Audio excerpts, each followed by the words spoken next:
initial training from primary school to the police academy does more to teach about competency, compassion, and cultural sensitivities. How long, my people? How long, my people, until we not give all of our time to fighting for those who wear uniforms, but to give more to those who work for slave wages and have no documented forms? How long, my people? How long, my people, until justice is not whitewashed and we see our neighbors of all races and creeds worthy of our patience, our listening ear, and worthy to voice their complaints to us? How long, my people? How long, my people, until we stop calling evil good, good evil, and good simply good enough? How long, my people? May we, people of justice, people of grace, people who are human, may we be blessed to love radically, live boldly, and labor relentlessly as we fight for justice. And may the Lord have mercy and hear our cries.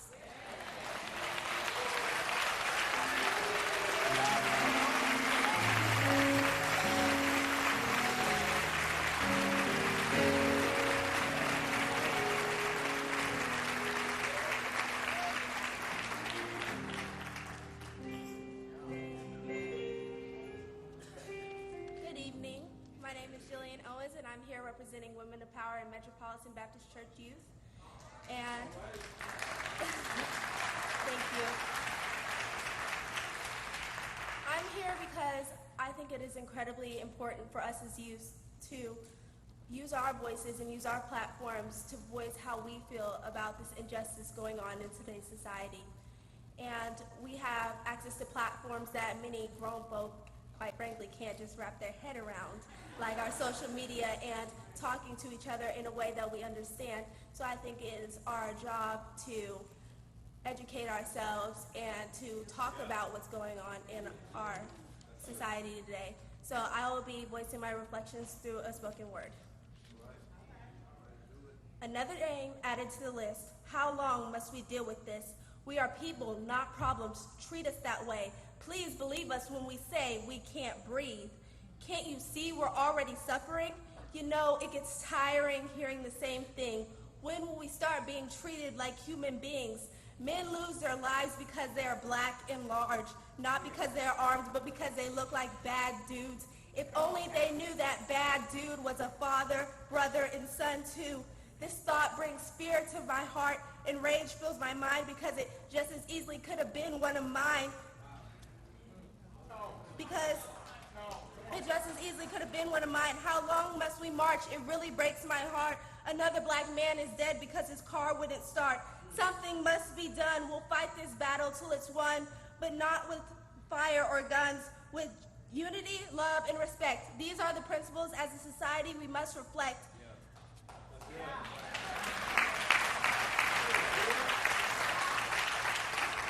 Hatred will succumb to love. Love yields forgiveness. The power to forgive is indicative of strength, and strength in increasing measures will allow us to overcome. So we shall stand as one in honor of Terence Crutcher. May he rest in peace. Thank you.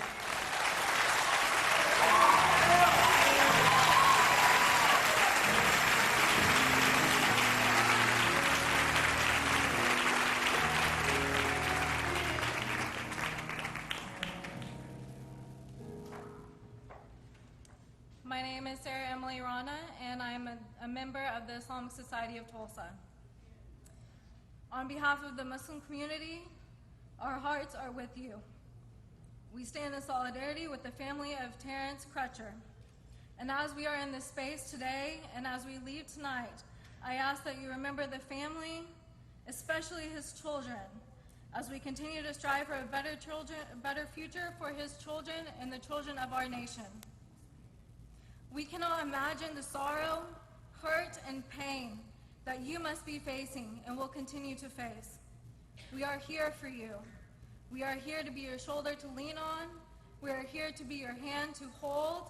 We are here to be a voice as we call and seek for justice for what you are having to face and for what so many of the African American community are having to face day in and day out.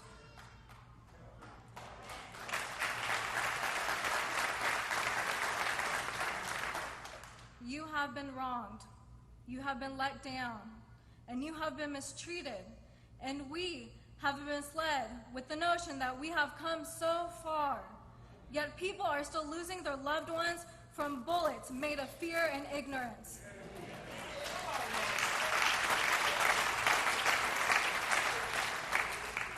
My heart is heavy.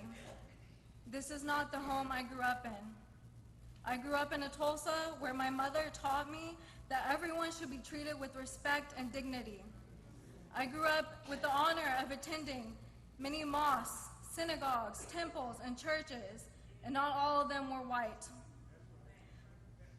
I remember as a child going to worships at Bishop Smith's church with my mom and brother, and we were the only people at times that weren't Christian in that sanctuary. And there was also some other noticeable differences. But we were greeted with open arms, and we were invited to join in fellowship.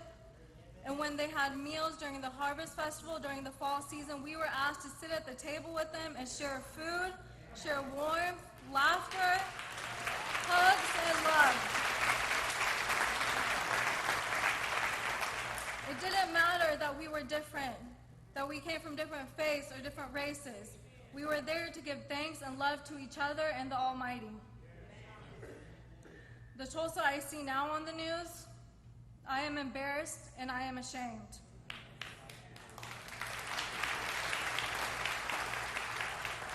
We are living in a community that is hurt by judgment, prejudice, injustice, and murder.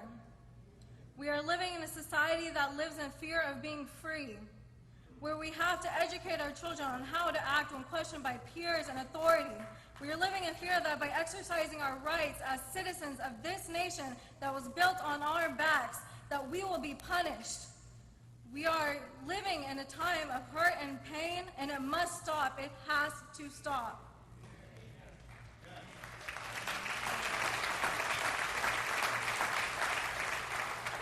We need to be the voice that will speak above fear and that will preach love and compassion for all. We need to be the voice that promotes equity and equality for all. As we move forward, I ask that we remember Terence and his family, and we need to be the voice to call on change, a change that is needed for the deep issues that continue to divide our people and to continue to pit one against another.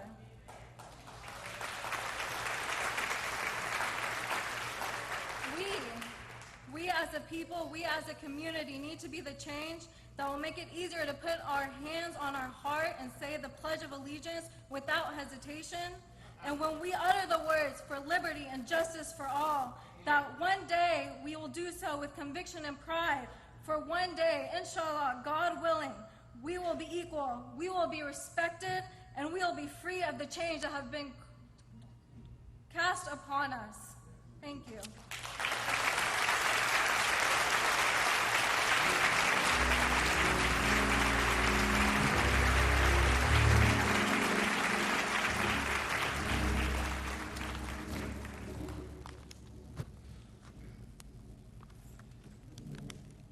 I've done this too many times.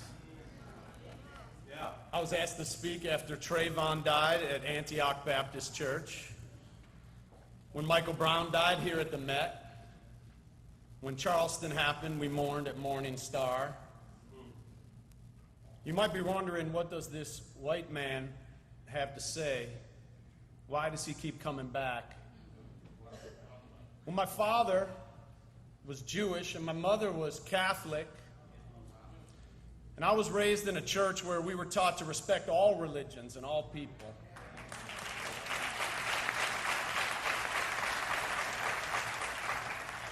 I also lost a precious child unexpectedly one night, not from violence, but I know the hell that a parent goes through when their baby dies. And no matter how old they are, they're always our baby. I'm in mourning for our nation, for our city. I'm in mourning for the people who I pastor. and especially Terence's 4 children. What are we to tell his 4 children? What are we to tell our children, all our children? There's what we might call a joke that we sometimes hear. What makes a joke work is that there's a strong thread of truth in it. Here it is. Do you know how we know that Jesus had dark skin? Because he was killed by the authorities.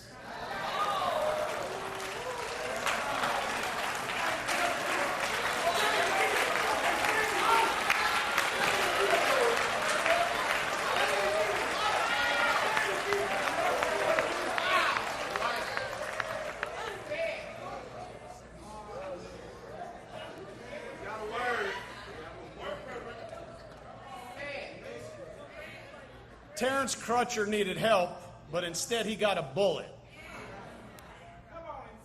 It's not an isolated event, and unfortunately it's not even a case of one bad apple. It's part of a long history of state-sanctioned violence against black and brown bodies.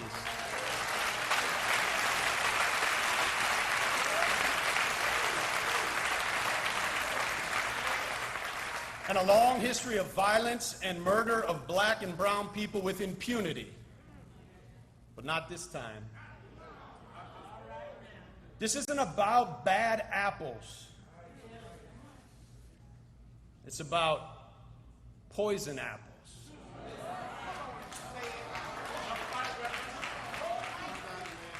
The thing about bad apples is that you can look at them and you can see that they're bad. But poison apples are dangerous. Because poison apples can kill you, but you can't see the poison from the outside.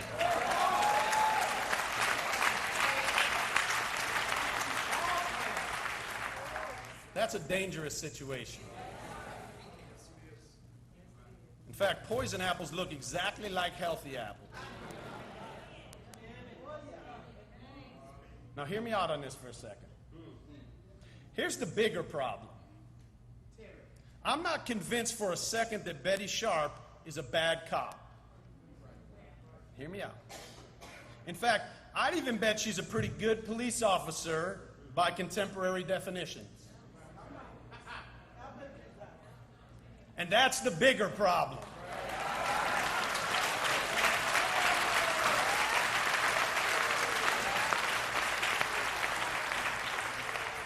The problem's not just rogue police officers who need to be rooted out. We know there are bad apples, and there will be no peace when there are racist police.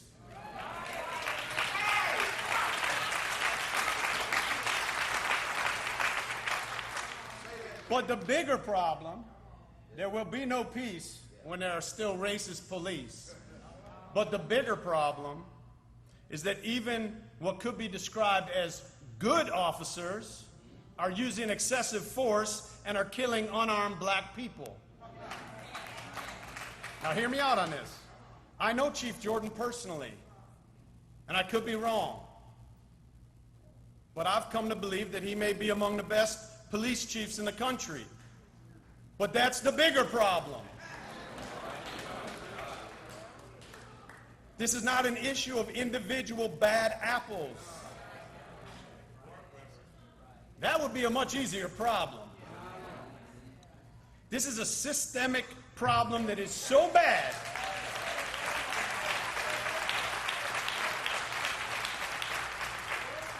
that even good people who go into policing for the right reasons can end up killing black and brown brothers and sisters and fathers and husbands at an unbelievable rate. If we keep focusing on bad apples, we will miss the poisonous racism that is infused into our culture.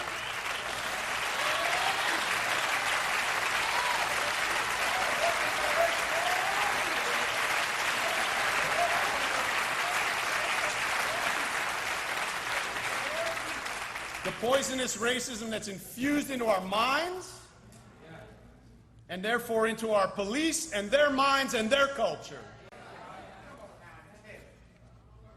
I want to say something especially to my white brothers and sisters, and thank you all for showing up. You look beautiful, by the way. Everybody together looks beautiful tonight.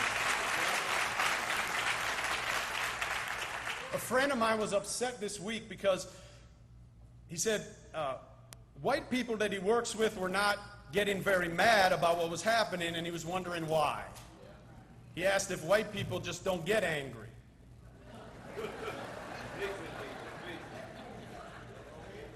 I told him white people know how to get angry. I know this because when I put Black Lives Matter on the sign in front of my church,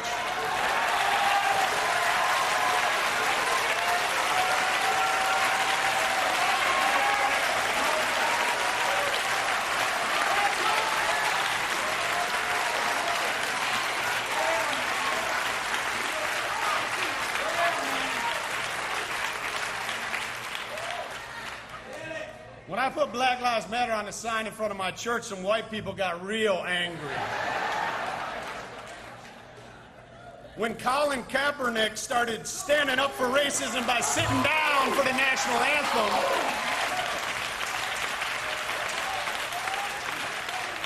we saw white people get plenty angry.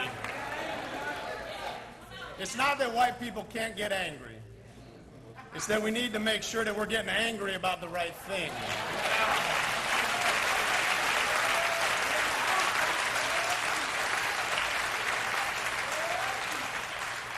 What happened in Tulsa, in Baton Rouge, in Minnesota, Ferguson, Florida, Baltimore, and North Carolina yesterday, and all over this country is nothing new. We just have video evidence this time to prove it.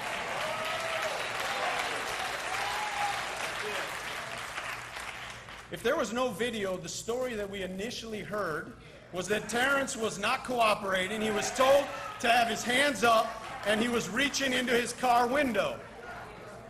The video shows his hands were up, and so was the car window.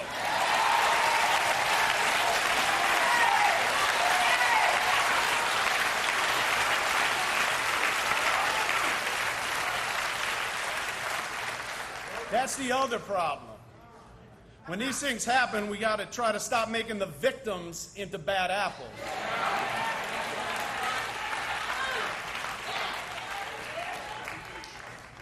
But this is not a problem of bad apples. It's a nasty poison called racism that infects even us good people, quote unquote. And until we fix it, our boys and our husbands and our fathers, and let's be real, it's our black and brown women as well. Unarmed 37-year-old Natasha McKenna in Virginia. Unarmed Yvette Smith, mother of two, shot on her front porch by police in Texas. Unarmed 22-year-old Rakia Boyd in Chicago. Unarmed 29-year-old Sharisi Francis in Queens, New York. Unarmed Kendra James, 21 years old, in Portland, Oregon. I could keep reading, but they only gave me 5 minutes. This isn't just about black men. And I'm asking my fellow white pastors, who mostly serve predominantly white communities, it's time for all of us to call our white members into doing the work of unlearning racism.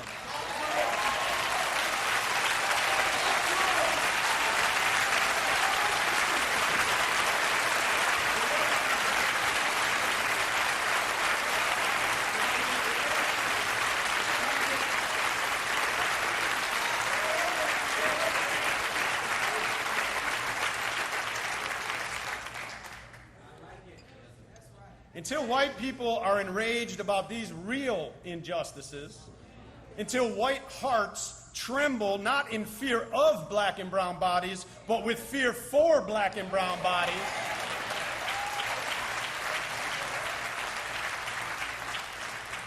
until white minds can comprehend living in a world where the color of your skin greatly increases your odds of getting killed, even by the people you pay to protect you,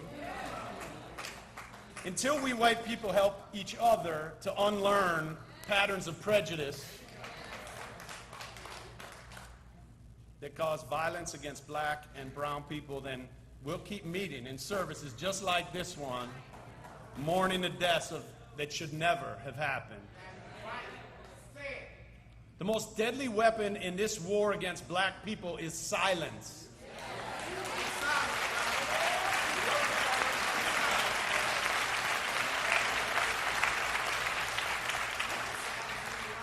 Silence in the face of violence allows evil to prosper. We cannot afford to keep talking about this as an issue of bad apples. When the system is this polluted, even good apples get poisoned. The police, by and large, are no different than the rest of us. They're people trying to do the right thing, and yet they carry guns, and on the street, they can become the lawyer, the judge, the jury, and the verdict. Police cannot continue to be paid conduits of oppression. The police have to rise to a higher standard. And to do that, the police need to submit themselves to more than sensitivity training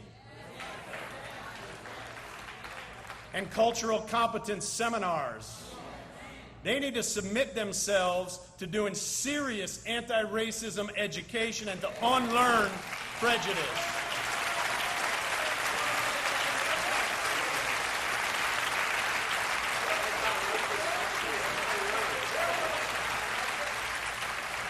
It doesn't happen in a weekend. It doesn't happen in a class. This is a long-term effort, and our police who carry guns and can be the jury and the judge and the verdict all at once on the street need to rise above and do the hardest work and have to be the most well-trained in this kind of work. We need to change the current system, because in the current system, even good cops are killing black people. As James Cone said, love is the motive, but justice is the instrument. Let's show our love by working for justice. Since 1921,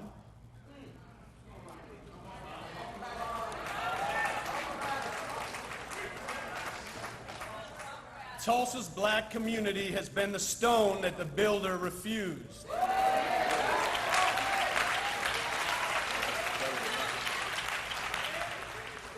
But you know what the Bible says about the stone that the builder refused?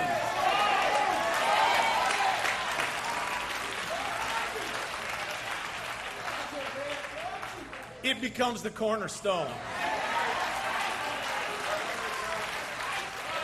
Let's see if together we can become the cornerstone for racial justice in America.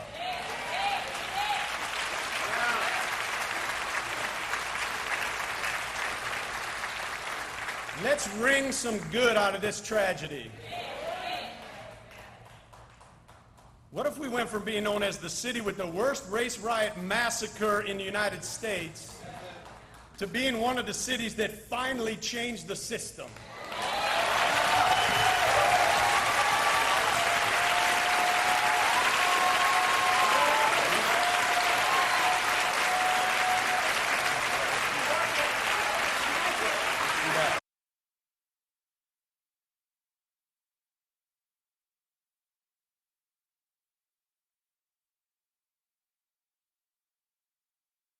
Of the authorities, he snatched victory from that defeat. When unarmed Jesus died at the hands of the authorities, he brought hope out of despair and brought new life out of death. If you're a Christian, then you can see that Terence Crutcher died on the cross last Friday.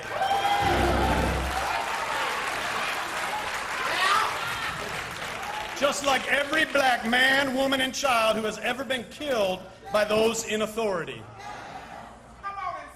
And if you're a Christian, then you know that suffering never has the last word.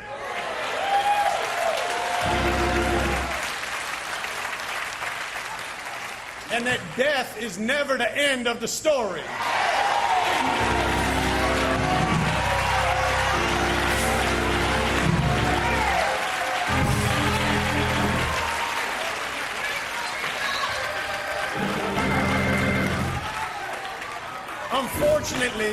unfortunately, you and I don't have the power to resurrect Terence Crutcher. But we can make sure that we don't go back to business as usual.